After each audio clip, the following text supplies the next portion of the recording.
for Cincinnati, a 6'6 senior from Long Beach, California, number 33, Terry Nelson. At center for Cincinnati, a 6'10 senior from Monrovia, California, number 44, Corie Blunt. Let's talk about it. Hey, let's talk about it. Legends Unplugged, what's the deal? Speaking bluntly with C Blunt and T-Nail. We tell it how it is and all due respect. The UC Connect, them Bearcats, we rep, elevate, graduate, we the final two. Still at it like we did the final four back in 92. Let's talk about it. Legends Unplugged with T. Nelson and C Blunt. Yeah, let's talk about it. At Cincinnati, they get after. Yes. Welcome to another episode of Legends Unplugged. I am your host. Exciting episode. You know what? I should have said. Welcome to another exciting. There you go. Episode of Legends Unplugged. That's your host, Corie Blunt. Yes, sir. And I am your host, Terry Nelson. On the ones and twos back there is my DJ, Chris Carper. Let's get it, fellas. Let's get it. Hey, we've had it's been a couple weeks since we had our new leader in place. Yeah, March 25th. So it's been quite the time. The buzz that's been around campus. What were your feelings? I know I asked you right after during the press conference, but are you as geek still as when you first started? I am, man, especially after having the opportunity to sit there and we had the interview with him, and he just came across as someone so understanding of what this program is all about. And I thought he did a really good job of expressing the clear vision of what we're going to be looking forward to coming forward to next year's basketball. Man, he knows how to read the room. Definitely. So I looked at every podcast that he's been on since he's got the job. Yeah. And who's ever in the room, he'll put them in the conversation. Right. Whether it's the Kelseys or whoever, he'll be like, you know what, when you guys were here, and then he'll say, Corie and Tara, when you guys were here, like, he understands because he understands the culture. No matter who he's on the phone with or who he's on video with or who he's talking to, he understands his presence and the magnitude of his presence in a room. Everybody's going to want to talk basketball. Everybody's going to want to talk who you bringing in. Everybody's wanting to talk your philosophy. Yeah. All these different things. And instead of him getting frustrated, instead of him cutting them off and saying, look, I don't even have time to look at my roster yet, he gives you an answer to give you enough food. It's like when your mom, when you come in the house and you're hungry and dinner ain't ready yet. Yeah. And she be like, boy, just take a piece of this and go sit down somewhere. Just try it. Yeah, just try it. Go sit down somewhere. He's giving you, said, just take this and go sit down somewhere. Let our coaching staff do what we do because we have a system, and I love our system. Well, also the fact that he's a native Ohioan, so he knows the tradition of what was established in the 90s, and he says that's the era that he wants to relive and have the program kind of be in that area. So when I met him, man, I just thought he came across real well. I thought we did a good job of making him feel comfortable. I didn't want it to be like a CNN interview. Right. You know, we dapped him up like, welcome to the city. And I thought he embraced all that. So I think that part is going to be exciting just to get that aura back, man. All right, I'm going to go ahead and say we kind of lost it, man. Yeah, man. We did kind of lose it. It was a tough 5 years because we were trying to define who we were again. And I think the fact that hopefully with Calhoun understanding the true essence of what Bearcat basketball is and how he wants to portray it, man, I'm pulling for this guy. And I think he has all the necessary skill sets to get us there. I think to Wes's detriment, he didn't have a full complement of former players coming around teaching and letting everybody know what Bearcat culture is. Yeah. You can look at it on film, and you can try to understand it. And Wes was a fan during the time when we were growing up with all those guys as a young player, Kenyon and Logan and Melvin Levitt and all those guys. But to be in the midst of it when it's going on, to be in the midst of that culture, to know what it feels like, to know what it's like when he said 13-1-7-6. Everybody knows what that means. That's fifth, third capacity. Yeah. To know what it's like rocking when DePaul or UAB or Marquette, Memphis came into the building back in those days. Now you go into the Big 12, everybody has a Cincinnati-type culture on their place. Houston, Arizona. These places are tough to play. TCU, these are packed houses with tough crowds. Texas Tech, they have an advantage when you go to their place, and we want that same advantage. And for Coach Calhoun to sit and talk and say, we want people to be feared again when they come into Fifth Third Arena. Yeah. When he said that, I started getting a little. I was like, hey, I'm starting to get some bumps on my arms right now, man. It was because it was that thing when you walk into Houston's gym, and you walk in there, and we get there 90 minutes before the game, and their bigs are already out on the floor. They're already sweating. They've been through a whole workout. They got bag drills. All bigs are shooting big man shots. Guards are coming off screens real tight and attacking the basket. They're already doing what they're doing.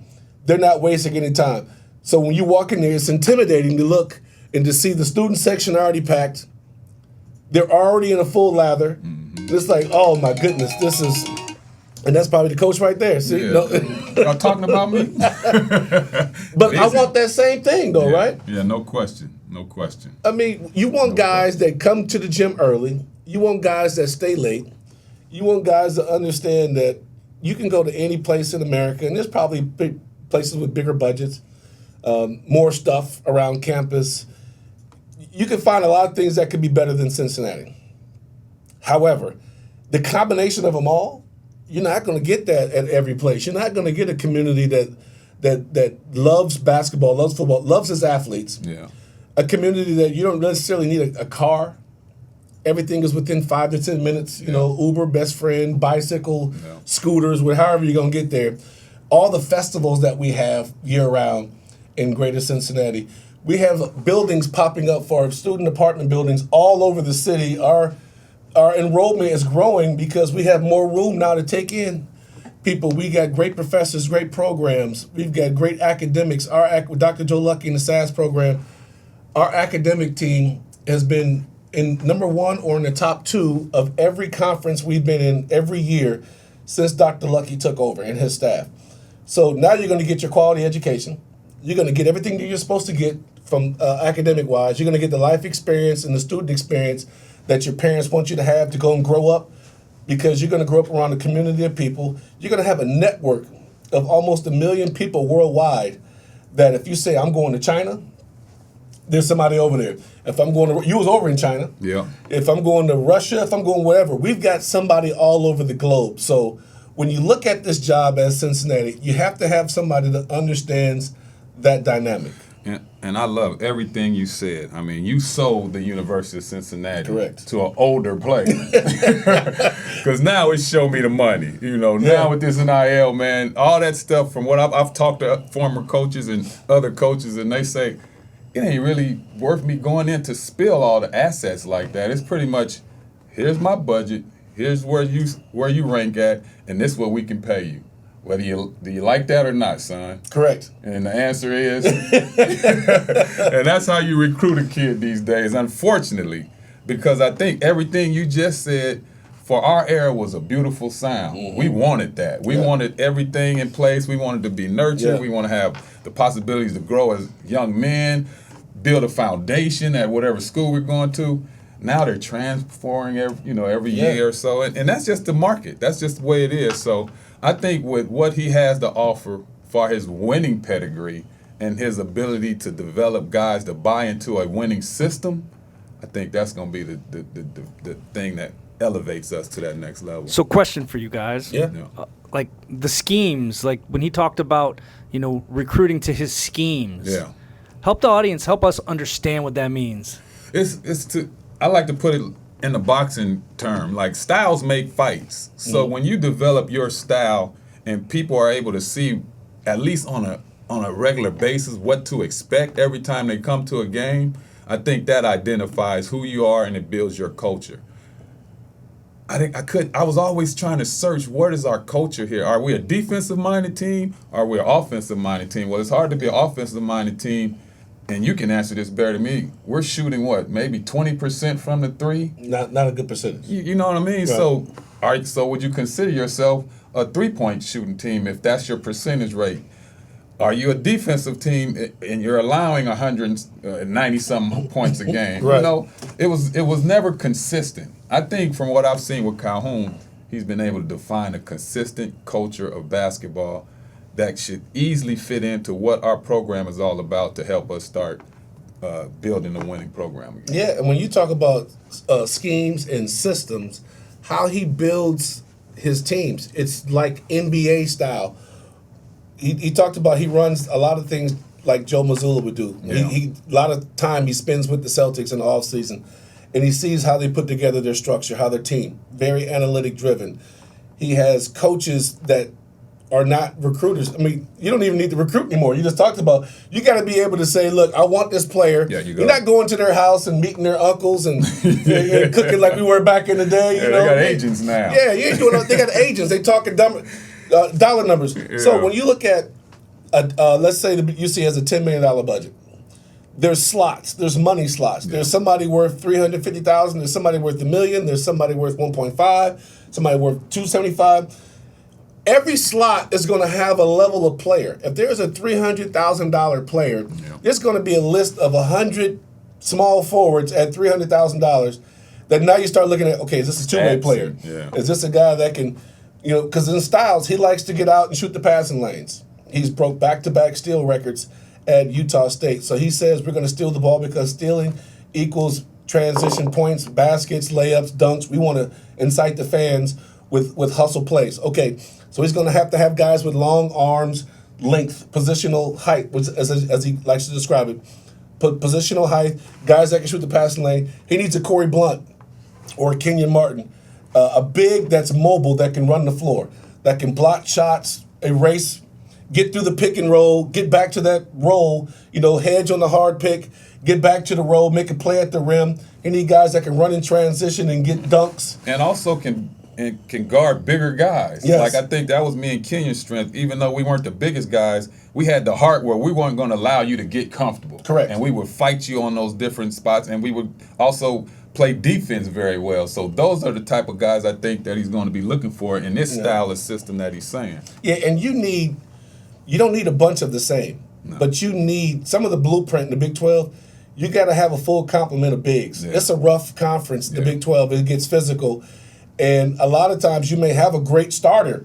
That starter may get hurt or get in foul trouble, and then now you're in the Big 12, and they're bringing in Arizona's bringing in another 6'9", 6'10" guy off the bench that's 260, 250, and he's just bullying and pushing guys away. So you got to have multiple ways to win. He wants to play fast. He wants to get out and score because he says defense is great, but in the name of college basketball, you got to move the needle. Well, if you move the needle, you also got to have guys, when they come off the bench, they can also move the needle, so you got to have depth. This is the beautiful thing about our podcast, because you're there night in and night out. You get to see it 5 feet from where you're at, so you can kind of have an idea on the intensity, the schemes, and everything, and you can gauge how things are going. And based on what you're saying, you kind of have an idea on what we're going to need to be able to compete in this Big 12 conference. Oh, yeah. Well, also, when you talk about his scheme, C. Blunt, he talks about how he runs practice. He's got guys for offense, offensive coordinators. He's got defensive coordinators. Yeah. He got guys that drop out of bounds plays. Yeah. He got guys for look at last second opportunities. 5 seconds to go, we need a game shot.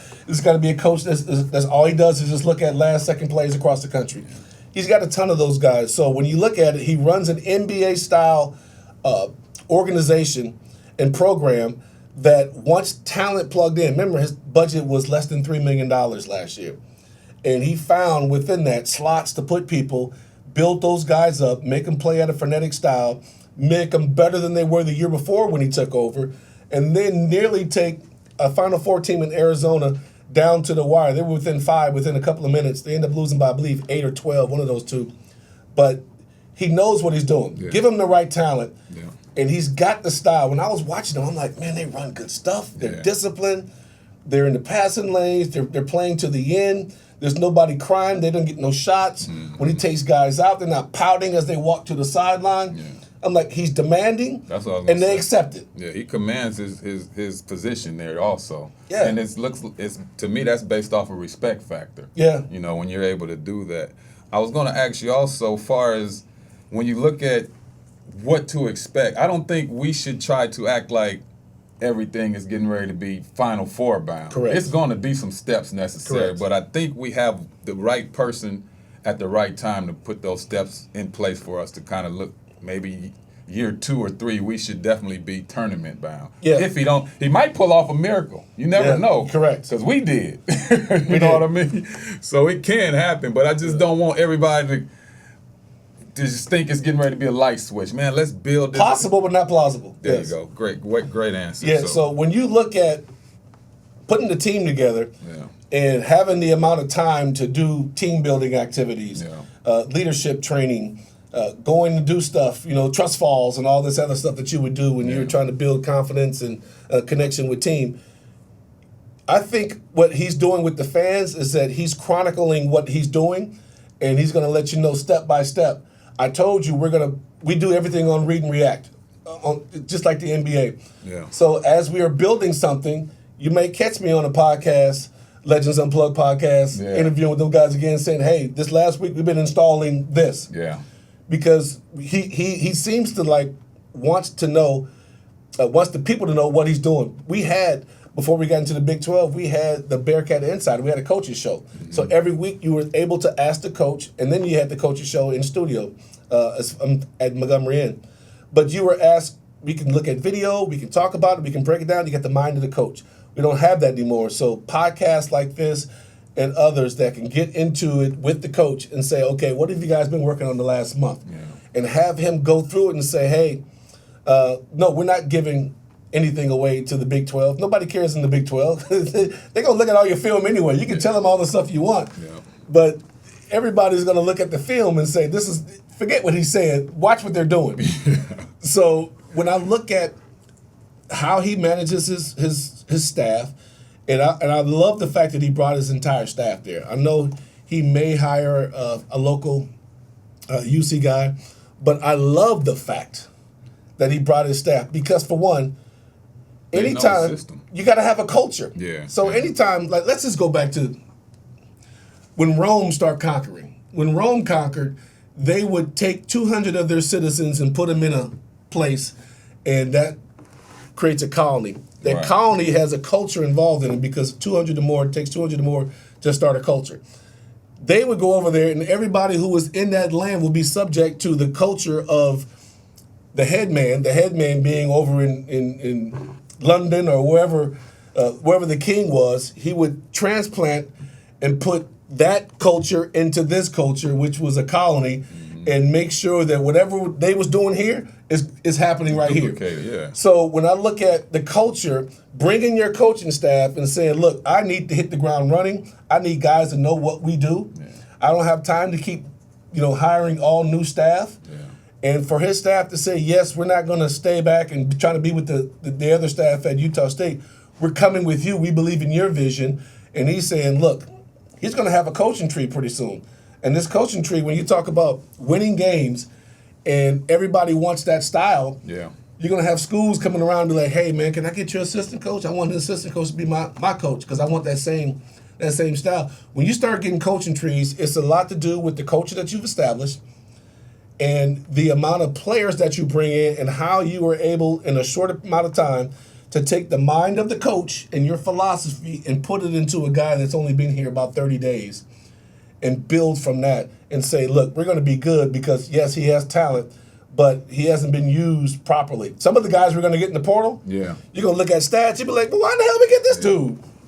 He having 6 points and 4 rebounds. That's the thing I used to love when I was in the NBA and going to those general managers' offices and seeing that they have their players on the wall and they're dissecting how they fit in and what their averages, all that stuff is already dissected. Analytics is here now. So they're breaking all this. I guarantee you his staff has already started that, knowing that they were coming to the University of Cincinnati. Because the portal was opening. There you go. So the transition of that information should be very easy to start here to build what we're trying to do as his style or his culture that he's trying to define here. And what better way when you got guys that you're talking to on Zooms, because they're on Zooms all day now. You got guys coming in physically, and then you got a bunch of staff on Zooms and still pulling stuff, updating the list, who's off the board, who's on the board, and they're trying to make it a fun environment. It's great that you have people that know you and that can sell you. Because, yes, they're coming for money, and they're going to get their money, but they also want to know what kind of style we're going to play. And now you can tell them as a coach who's been around, look, this is what we do. Not this is what he did. This is what we do because we did this everywhere we went and we've had success and you'll fit right into this. We had a guy last year that did this. He was an all-league performer. You're much better than him. You have much more talent than him, but this guy worked his tail off. If you can focus and do the things that we ask you to do, you'll have a much better career than this guy, and this guy was celebrated. But on this stage, you could be phenomenal in the Big 12. So all the guys off of last year's roster, if you could definitely keep one, if you had to fight like hell to make sure this kid would come back, who would that player be from last year's team? Keyshawn Tillery. Out of all the guys? Out of all the guys. Because one, he plays fast. He was limited in how he could play. Okay. Because of what they were running. But I would love, in this fast-paced, up-and-down offense, Keyshawn Tillery defends. He's feisty defensively. He had 4 block shots on the season. He guarded his position well. And we were starting to see him open up the game, sidesteps threes at the three, transition threes, being able to read the room, getting downhill, making you commit, dishing down. Yes, Mustafa Cham is great, and he was having a great second half to last year when he started to play the way he wanted to play. Yeah. His price tag is too high. I mean, he earned that. He earned it. That's what I'm saying. Yes, if we can somehow stuff him in there and get everybody else, I would love to have Mustafa back because he was a game changer. He was. I wanted him to see because he did 3 things well. And very rarely did he do them all at one time. He scored, he blocked shots, and he rebounded. Yeah. Very rarely did he put them all 3 together. And he never got a chance to utilize his ability to run the floor. Correct. Like, that kid could go, man. He don't need to be walking up the court or just waiting to fight these bigger guys to get that. Man, let that guy get downhill sometime and establish that early transition. And how you practice him, too. There you go. You got to put weight on a guy like Mustafa and be like, you're the guy. If you don't run the floor and catch it in the paint, we run it. Yeah. We're not going to be successful. Like, you got to make him. Yeah, not just strength more than weight. Would you agree? Because we don't want him to. You wouldn't want him to get too big. You just want him to get stronger. He was young. That's the other thing. I don't think people realize. Abayo turned 20. Yeah, and Abayo was. We had 2 young 19, studs on our team. Man, they had to have that chance to develop and grow. And man, and I don't.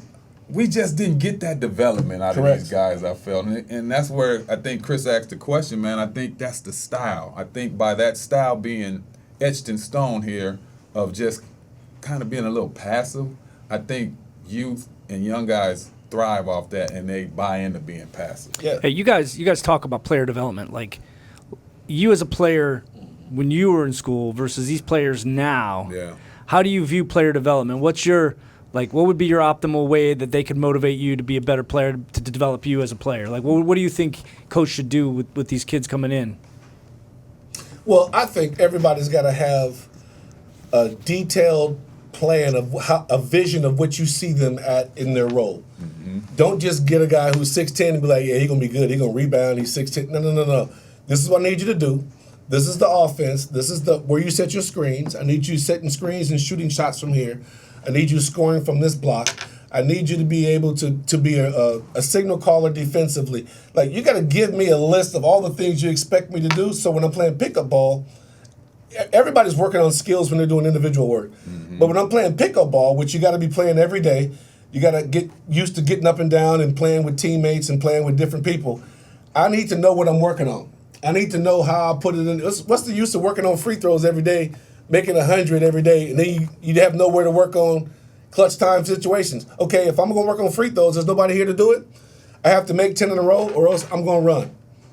And if I miss at 9, I'm going to go down. I'm not going to be like double or nothing. No. Yeah. I'm getting on the line. I'm running my 22. I got to make it. Then I'm going to come back and I'm going to do it again.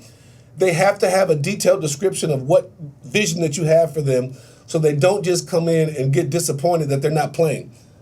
He recruited me, man. He said I was going to be the bomb when I got here. I ain't even playing now. Damn, he tripping. You guys get mad like, Yeah.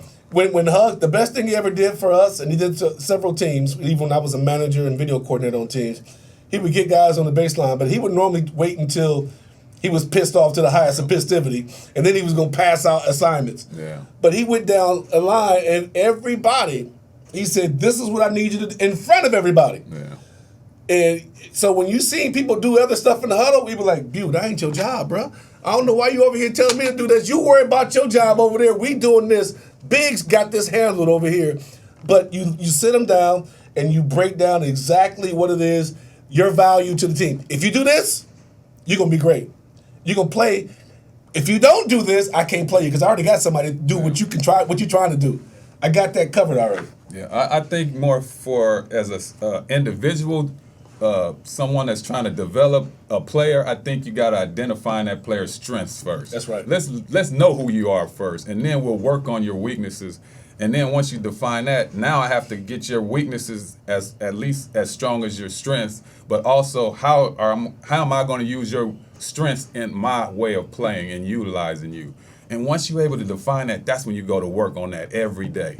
You get that kid comfortable and understanding what's his role going to be, how he's going to be successful, and then you just constantly pound that in that kid's head so he can develop a sense of confidence in himself. To me, that's what the game of basketball is all about. You got to be confident in yourself because that opposing offensive guy or defensive guy is literally trying to take your manhood when you think about it.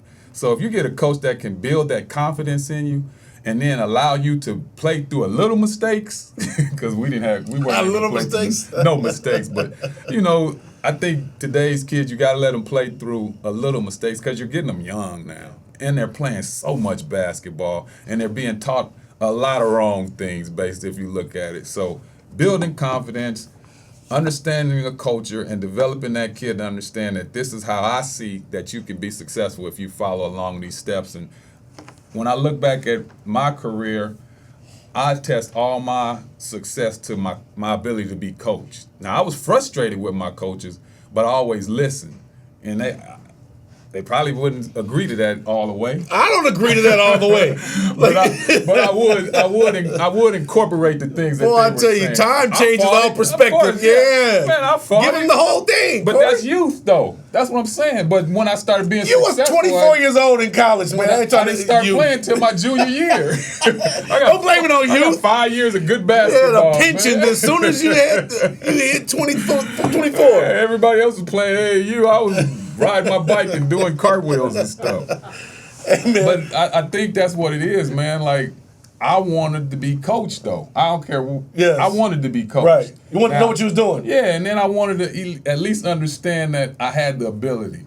That's all I needed. Right. And I was gonna be able to follow suit after that. But if I just believed in what I thought, and even the people who I was associating myself with, everybody, why you don't shoot the ball more? Man, you can, when you go open gym, you knocking that thing. Man, that's not my role on this team, man. I'm trying to win. Right. I got Nick, I got Herb, I got Buf. Those are our design scores right now. Who's going to block shots? Who's going to rebound? Correct. Who's going to jump out in that lane and close them traps? Once we all bought into our roles, that's how we became better players in my mind. Who made you a better player, though? Like both of you guys. Who when you were in school, made you a better player? Definitely each other. Yeah. You talking about as far as players? I'm saying players, coaches. Well, my JUCO coach, I learned the most from. Yeah. Gary Anderson in Long Beach City College. Yeah. He was teaching. We had, for the first time in practice, we would have breakdown drills just like at UC before. So if we were doing 2.5 hour practice, our first 35, 40 minutes was in station work. We're going to do this. We're going to do footwork drills over here. We're going to do box out drills. We're going to do heavy bag over here. We're going to do medicine ball. We're going to do all this different stuff. And you are exhausted by the time that 35 minutes, because you got 7 stations you're doing for 5 minutes apiece. Yeah. And you're exhausted. You get some water, and then you get into your practice. So it's the pre-practice that helps build you. So you got to get there early. Your mind's got to be right. Then when I got to UC, Hugs took it to another level. It was in practice stuff, but you had to make sure that we was going 3 hours. But he would be pissed if you weren't there at 2:15, already lathered up with your position coach working on, especially if I missed the layup, Chuck Mayshock be out there waiting with a bag and some heavy balls on each block, waiting for you to get there, and he'd be looking at his watch. Hurry up! We're going to make you tougher today. Yeah, you need some chestnuts. And so we would go back in there, go get dressed, come out there, and he would hit us with bags for a good 30 minutes and work him on finishing. Look at the rim. Put the ball up on the square. It's going to drop 6 inches on impact. He's hitting you. So you're learning all these things. We should do 3-man weave on the glass all the time. And the minute somebody missed one of those layups on the glass, 3-man weaves, either 10 push-ups, you got to run. Come on, Corie, damn. You shot the ball. He's yelling at me. I'm yelling at him. Eric yelling at both of us. We got to get it right. And then when we got freshmen coming in and doing it, they ain't doing it right, we're working with them, make sure they get it right because we don't want to run. Yeah. So your leaders, you learn from your coaches. Your coaches always instill it in you first. But once you get it, once I get it, you got to drill down because what's the use of you getting it and you getting foul trouble, you hurt. And all of a sudden the guy coming in, he wide-eyed, he don't know nothing. Yeah. He ain't got no feel of what, he wasn't paying attention. Yeah. It's like, no, I need guys to know what they're doing. Yeah, I think for me, the thing I look back over my career and the success I had as far as winning basketball games, I wasn't the leading scorer on none of those teams from when I started.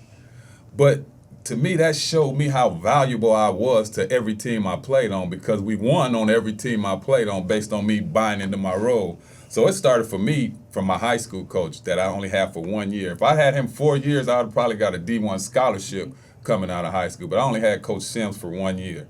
And he was just a phenomenal coach of making you respect him because the year before when I tried out for the team, I didn't respect the coach. And once Coach Sims got there, the respect factor made me buy into what he was telling me. And then he aided me to go to junior college. So I had that respect factor. And then when I got to Santa Ana Junior College, my mindset was like, oh, now I done made it out the hood. So now I got to represent the hood. And it was one game I'll never forget. We were playing in the summer league, and a little street thing happened in the game, and they kicked me out. And he came in the locker room. He said, look, I don't know if you're aware of it, but you have an opportunity. He said, I haven't had a guy like you that can play like you, but if you bring that street junk into this program, you won't last here for one thing, but you're going to cut yourself from opportunity. And from that, instead of me letting my mouth do my talking, I started focusing on letting my game do my talking. And the success I had at Santa Ana, back-to-back champion, National Junior College Player of the Year, State Player of the Year, all stemmed from me just buying into like, man, let me just stop verbally trying to prove myself and just work. Then when I got here, it was just a whole nother level because I couldn't figure out his scheme of coaching. You know, like I didn't need that to be successful, but that's just who he was. I used to be like, man, I just won 2 championships. I was a National Junior College player. Now I'm the sorriest piece of you ever seen. Like this, the math ain't mathing, man. But thank God I had teammates and good coaches. But that team we had, we bought into each other and encouraged each other because that was the method of his madness. He wanted to get on us so we could start coaching ourselves. Correct. And bring the man out of us so we can start holding each other accountable, and it worked for us. What would you say when you see the guys on campus? What would you say, yeah, these guys are going to get it. I can tell that this is going to be a good group. How would you evaluate that? Well, I mean, of course you got to see him play, but just I guess it's based on what's the system that or the style that he's trying to play. If he's trying to play what you just described, you're gonna want to see some length. You're gonna want to see some guys that's been through some wars a little bit, and some guys that understand where they at least understand the culture of what Cincinnati basketball is all about. I think if you're able to get those type of guys, because he definitely understands it. Just talking to him now. The other question is how well does his staff understand it? I don't think none of those guys are from Cincinnati. So he's going to have to tell them, man, this is what we've come here to do this. And this is what it's going to take. And we are looking for these type of guys and players for us to do that. The beautiful thing now about a coach, he has a general manager. So that's Corey's job to analyze these players, find out really their value and how they're going to incorporate with whatever system or style we're going to play here next year. What would it have been like if we had a GM? Mo was kind of the GM, but he didn't negotiate contract. Well, for himself he did. But yeah. But I'm talking about when you got a guy, Corie Evans does all the analytical work. He does all the intelligence work. Yeah. So he's behind the scenes. He's looking at guys. He lives in gyms. He's always on the phone. He knows the ecosystem around the player. So if you're a good player, which I'm going to ask him this when recruiting season is over, the portal season closes, but there's an ecosystem around him, and you know this, Corie. There's the player. Yeah. There's the parents. Yeah. There's the onlookers, friends. Yeah. There's the basketball heads that now they want to be close to you because you're being recruited. Yeah. They want spotlight. Yeah, they want to rebound for you now because they think they're gonna get some tickets or they can get some money from you now. Yeah, I've been your boy. I've been there when you said 6 a.m. I was there. Yeah. I was there. Remember, I brought your shoes to practice that day. So as a GM, you got to know all these people because you got to find out who to go through and who to say, I hear you, but you got to get away. Because some of you guys ain't good for. It's a lot of noise around you from where we're here. Yeah, and you know what the beauty of the last 3 years is that when you get NIL money, it kind of pushes. You start making these decisions to keep people away from you because I haven't seen a lot of posts from athletes where they're hanging around a bunch of guys like they used to when they were in high school, when everybody's going to make it. Everybody's can't wait. And they're like, yeah, I'm a rap. You play basketball, you play football. And then one person makes it, and he gone. Yeah. You going to change when you get some money, Corie? Damn right I'm going to change. You're going to get a circle driveway. Things have changed on this side. Corie said, I'm going to go find me a house with a circle driveway. Circle driveway, That's why I think it was important for this to happen during this era because I don't think it would have worked well in our era, NIL. Like, we just didn't have the maturity, I think, to be able to know that how much money you got in your account. Do you think do you think the NIL dollars changes the way people, like the culture's built on a team? You got a guy making $1 million, and you got another guy making $500,000, another guy making $25,000. Yeah. Do they have the same respect for each other, even though their NIL monies are different, or do you think that they get a chip on their shoulder because they got the $1 million? I don't know about that part, but I did. I was at the athletic advisory council meeting, and before I went into the meeting, I met with a couple of the football players, and they were freshmen. They were young football. They were freshmen and sophomores, and I asked them a similar question. I said, based on you being recruited here, you came in with a group of guys, and if it was like 6 of you guys together. Now that you've played a year, now you've defined your value, 2 or 3 of y'all might say, man, I'm going to test the waters. Like, I like it here, but I think I might be good enough to go get more money. So then the money becomes more of a factor than the camaraderie and the culture. Exactly. And to me, that's where the problem starts because if you just imagine, well, we did. Me, Terry, and Eric made a pact that we was going to all go to the same school. So I get here after the first year, and we got NIL, and I got UAB saying, man, we're going to give you 2.5. I'm going to be like, bruh, man, I love you cats, man, but I'm out of here. You know what I mean? I'll send you something. Correct, right. But you get what I'm saying? Like, so it's not really about the dollar, I think, that's harming, and I think it's building the camaraderie and the culture is what's being hurt the most. Yeah, plus I think, you're going to have, in every walk of life, I can't come in as a developer to Microsoft and demand what Chris makes. Right. I just got out of college. I know how to do some stuff, but I don't have the experience and all the stuff and the connections and how to work things out in hostile situations when nothing is, like, if you're running the board and the board goes black. And all you did, you got to turn on YouTube to figure out how to turn the board back on. Like, no, I know how to do this. Is that a problem? I'm gonna go ahead and do this. Is that a problem? I do a lot of YouTubing back here. I'm just saying, there's levels to this. Yeah. There's levels to this. So you're not gonna come in like everybody. If you're not getting the money that you expect, you should be in the gym. Yeah, you should be in the weight room. Yeah. You should be seeing trainers. You should be going, like, you got to do all the stuff to level up. You just can't get upset that he's getting more than you and you think you're better than that person. Prove it. Like, basketball, sports is the best thing for young men and women because you can prove what your value is based on you. Yeah. Coach can say one thing, but if you sitting there putting in the work every year getting better, putting in the work, going to the gym, going to the study hall, getting up, putting the right shakes and nutrition in your body, and you really, really want, you'll see massive jumps. We see people that are 3 points on one team to transfer to another team, 17 the next year. Yeah. How do you get this big jump? They putting in the work. Yeah. CJ Anthony just entered the portal again. Again? Yeah, I just saw it. Just popped up. He got another year? Yeah. Oh, bring it back. Yeah. Oh, yeah. He just entered the portal. That would be a good player to get back. Yeah. On that point, Terry, like you talk about like the dollars, and when you think about the players and the way that they, enter the portal. Like I just saw a stat today that was there's 5,300 D1 players and there's 2,200 in the portal. Yeah. That's almost half of all D1 players are in the portal. Yeah. So now they're using the portal to negotiate contract. Yeah. Like again, if I'm on a team, I'm getting $300,000. I can enter the portal, get in the portal now, and maybe somebody's going to give me $5. I could go back to my coach and be like, "Hey, I'll stay for $5." It's an agent tactic, brother. Yeah. Man, that's real. Yeah, it's not. So I And don't only a third of them get that opportunity. Right. That's what I'm saying. Yeah. Not everybody who's in the portal is going to make $300,000 I'm player or empowerment. $500. I'm all for player empowerment, but a lot of times it's not the player. Yeah, It's the agent saying, "Hey, you know what? You had a pretty last good 9 games. Yeah.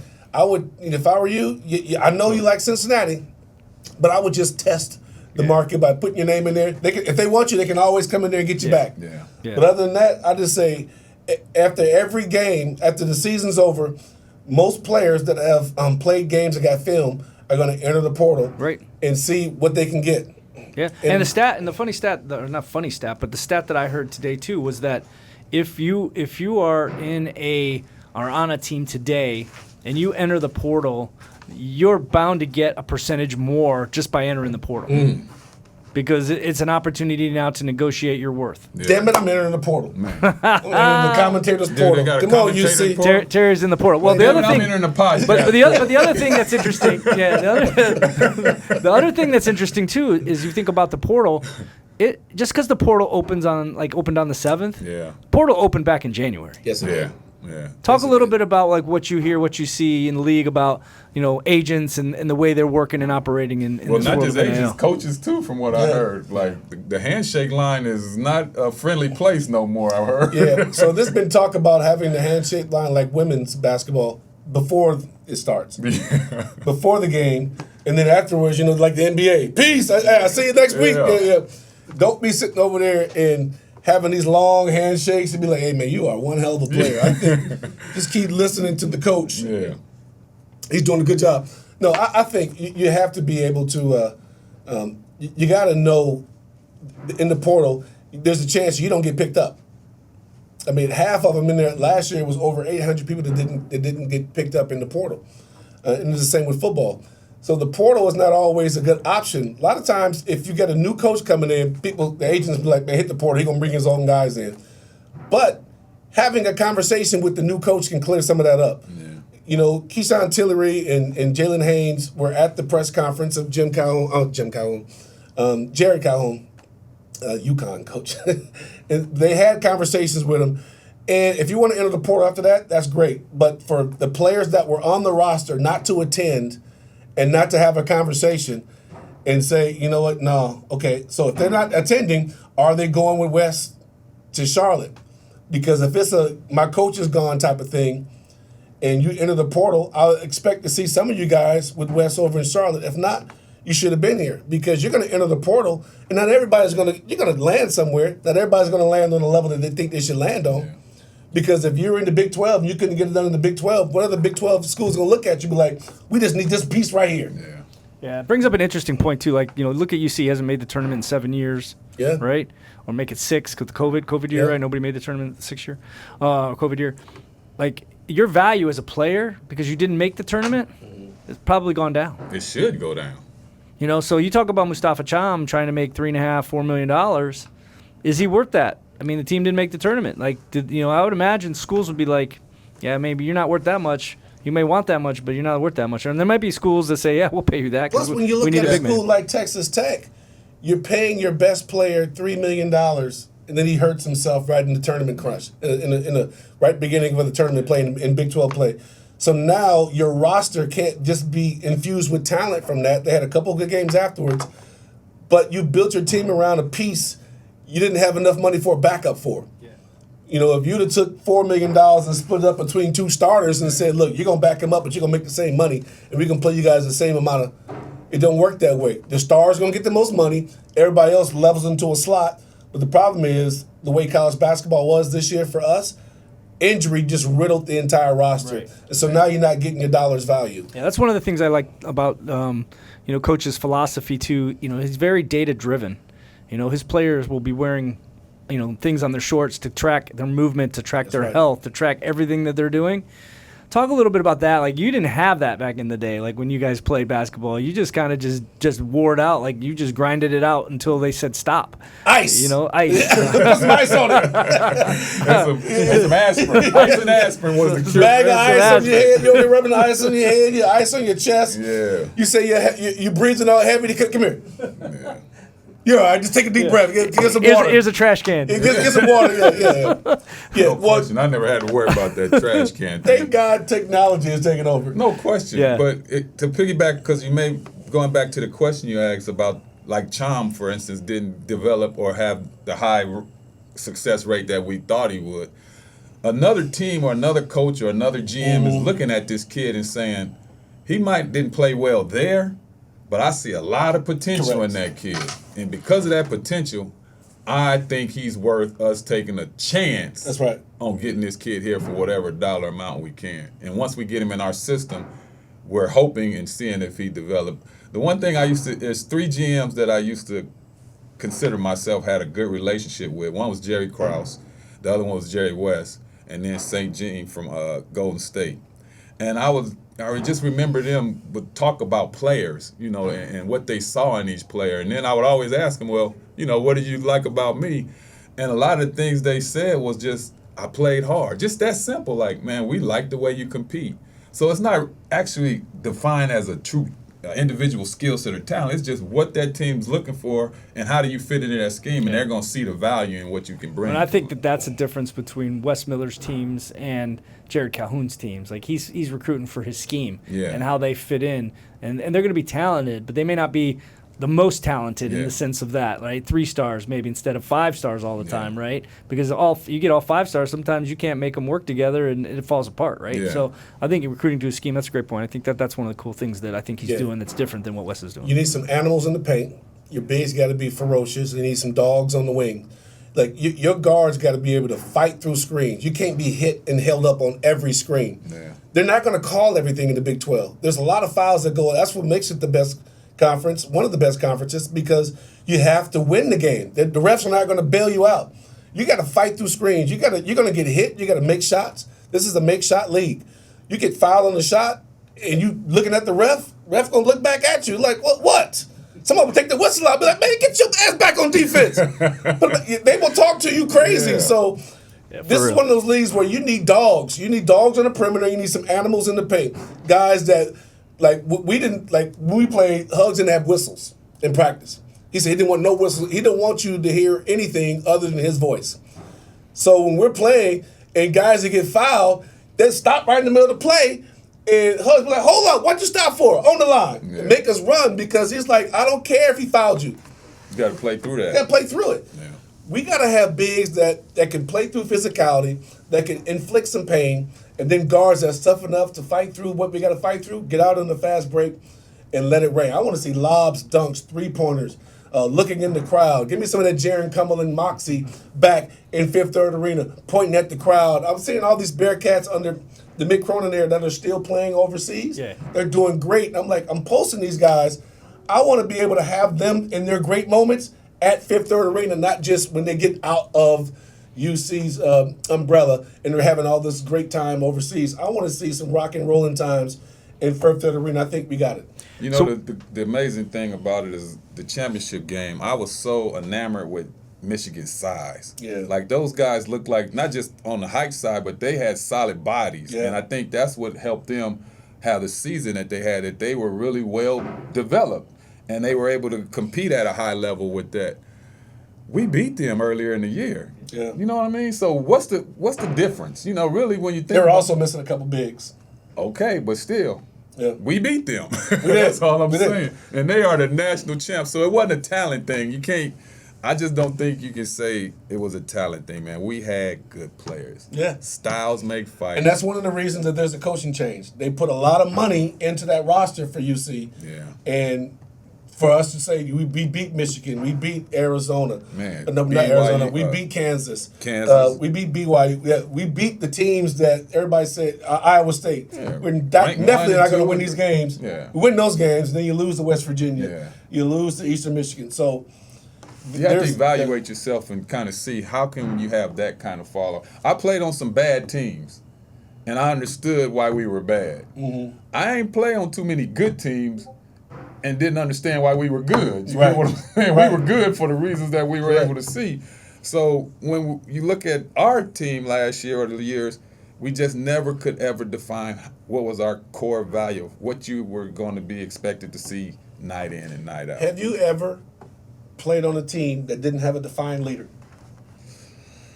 And was that team good? No. No. Every team I played on that was good had a defined leader. Yeah, and he set the tone. Yeah. Kobe was a great practice Yeah, player. yeah. Jordan was a great practice player. Yeah. Pippen was a great practice Yeah. player. You played on some teams that with some dogs, Allen Iverson. You know, everybody talk about the quote practice. Yeah. You don't become the number one pick and one of the greatest of all time without loving practice. Yeah, but there's more than one way to lead too, though. Correct. You don't have to be that practice player, but if you killing every night in, you're a leader. You know what I mean? You have defined yourself as the guy. Yep. And once you do that, you definitely gonna be respected. We need to get AI on this program. Man. I would love. I'm gonna get my agent on this program because just thinking back to one of the questions you asked. Bartlestein? Yeah. Yeah. But I would love to let him tell you guys about his experiences with me on contracts and everything. Because I was just. Duly noted. We got him on the list. I just wrote him down. But I just think having someone like that to just kind of, because that's where we're at now. Yeah. These players are going to have contracts. They're going to be based off their value, based on their perceived value, based on their talents, and also their potential. That's the key thing that's going to make a difference. Can you identify a guy that has such an upside that hardly nobody knows about, kind of like we were, or do you have to go after that 5-star that has all the potential, and then he gets here, he's comfortable because he got all the money? Yeah. Yeah, no, that's it. That's a great point. Last question. So if you had to give Jared Calhoun some advice to win, what's that advice? What would you tell him he has to do this season, first season, in order to be successful at UC? Well, based off the conversation we had with him, I thought he said everything necessary. Man, he's getting ready to build a culture again. That was me and Terry would go back and forth. Man, we lost our culture. Like I told him, man, we are called the Bearcats, not the Pussycats. The Bearcats. A bear is a big, strong, aggressive animal mixed with a sly, sleek, conniving cat. Sharp-nailed. Yeah. So let's at least build that identity back. Get the people at least thinking that that's what they're getting ready to have to deal with, or understand how and who we are as a team. So you can at least build that culture back. Look for those guys that want to be in that culture. Sincere was that guy to me. Yeah. Sincere was a guy that just wanted to scrap. That's right. But it was an uncontrolled scrapping. You know, he would do some of the part crazy. of coaching is role definition. There you go. That's all he needed. If I say, to answer your question, Chris, we will look at Calhoun and say this is going to be a successful season if we're relentless and scrappy, because I think he's going to put the team in, and I need guys that's going to from tip all the way to the end, and he's going to. I want constant pressure. I don't want to see guys get up 15, they start going back into man-to-man at half court. You know, I got so-and-so, you got so... No, I want to see the ball goes to the hole, I'm handing you the ball, I'm over the ball, I'm pressing, I'm making you play fast, I'm making you take quick shots, I'm making the guys that are uncomfortable shooting shots, shoot shots. There's a reason that they're open. And I want to see some schemes. I want to see the read and react. I want to see back cuts. When I see all the stuff that he did at Utah State, when I see it here with... I could say better talent, but they went to the tournament and we didn't. So when I see that talent here get done, the things that he wants to get done, playing scrappy, playing physical, being smart, being able to read situations, being able to be an asset on campus, not just being standoffish because you got the money and you know nobody don't like. I stopped playing football in high school because the women can see you without your helmet on. It wasn't that fact that you weren't no good? Brother, stop it. Look at I'm legendary at tight end. I'm gonna pull up some of those T-Dell football pictures. Watch the video, man. Yeah, We don't wanna hear all that. show me the money. Some footage. Okay. But I think the great answer for all of us that we will all agree with, and I guarantee you guys will agree with me also, is hold these guys accountable. That's right. Yeah, that's That's right. what we need. We Yeah. need those guys to be held accountable for bad shots, missed assignments, lack of rebounding, they got to be held accountable. Here's how you hold them accountable. What are you doing? Are you doing it? What's it going to take to get you to do it? I'm going to circle back and make sure you're doing it.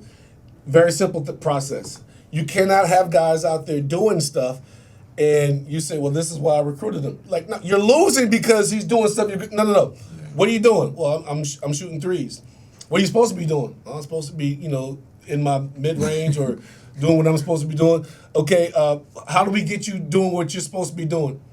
Because I need to play you. If I can't get you what you're supposed to be doing, I can't play you. So how do I get you doing what you're supposed to be doing? Well, Coach, I just got to follow direction because you already laid it out for me. Okay, I'm going to follow back, make sure you're doing it. If you're not doing it, we're going to run because obviously there's a disconnect.